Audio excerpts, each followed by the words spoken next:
Oni paused and felt the crack widening. He was getting closer to something. His movement was easier. Oni pulled himself into the slightly larger hollow. No more than 4 feet tall, but enough space to kneel, to stretch his spine, to breathe, and that was enough. He relaxed. Even though his knees protested, his joints popped, his back stretched, for a brief moment, the ache felt like living instead of dying. The lattice calls, we feel it shift. The air grows thin, the earth will lift. What once held fast begins to sway. The laws we trust begin to stray.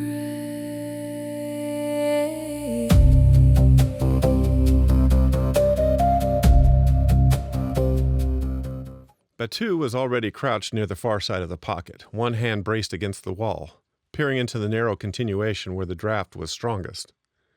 The air here was different, less stale, touched with something faint but familiar.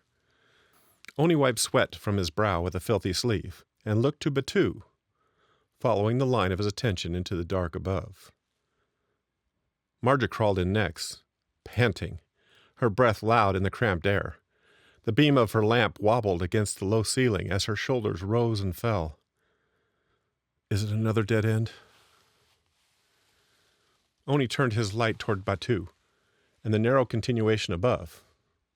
I don't think so, but it does tighten again.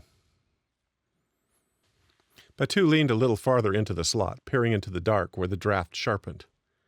Wait here. Neither of them objected.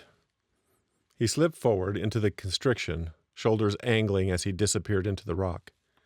For a few moments, all they heard was the scrape of cloth against stone, a boot finding purchase, then silence. Marja leaned her head back against the wall and shut her eyes. We need rest soon, even 10 minutes.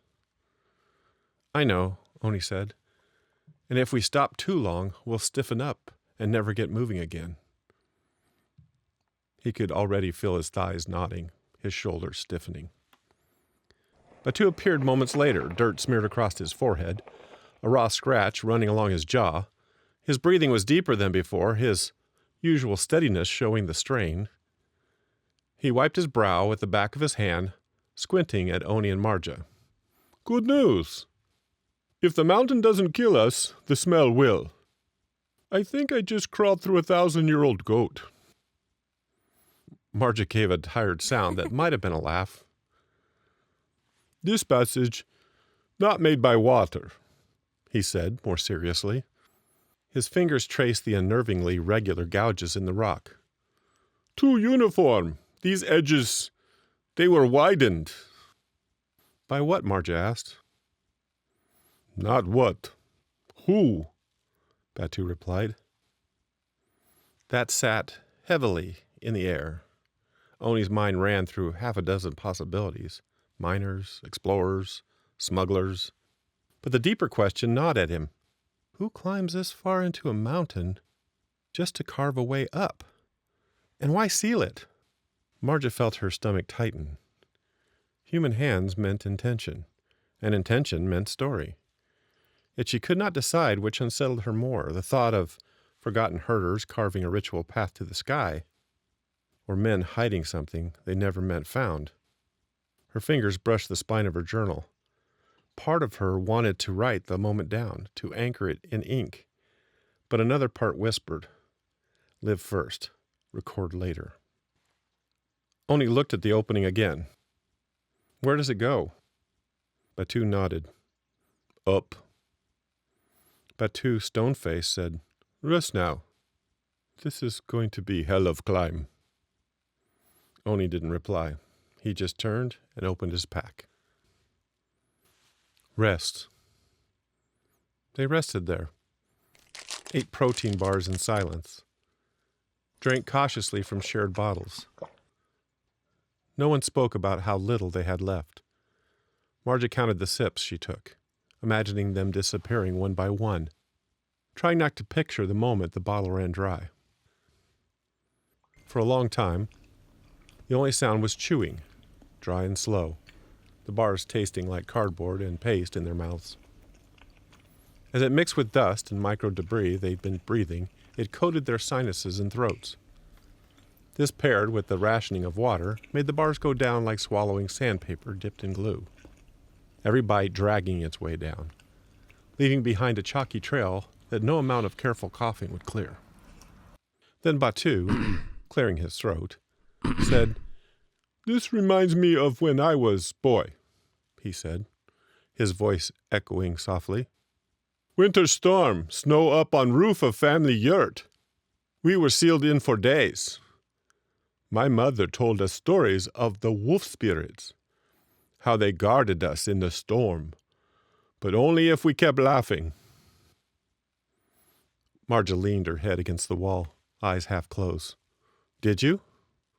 "Of course," Batu said, a faint grin visible in the lamp glow. "We laughed so hard, my father said he was throwing us out." Marja chuckled weakly, then surprised herself by adding, "My mother used to tell me the opposite, that silence was what kept us safe at night. If we made too much noise, the forest would awake." She touched the edge of her journal with her thumb, as though it were a talisman. "I don't know which one to believe. Maybe both were right.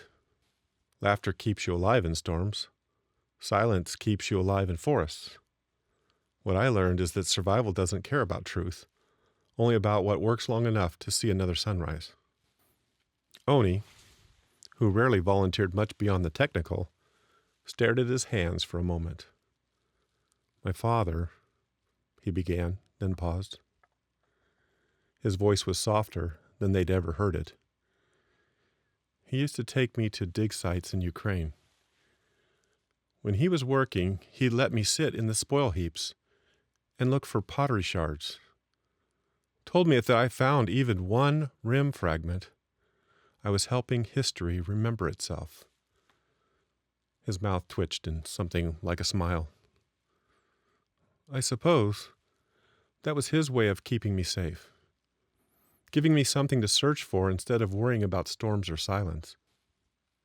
I still think of that every time I catalog a fragment, every time I make sure my notes are perfect."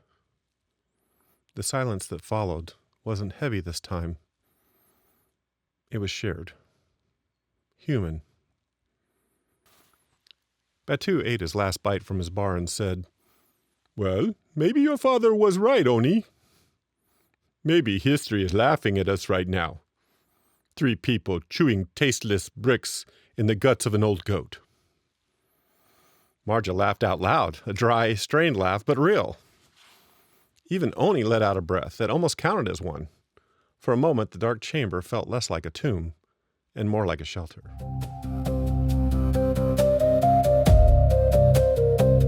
In violet veins, the silence sings, a force unfastens buried things. No hand to guide, no voice to warn, yet something bends.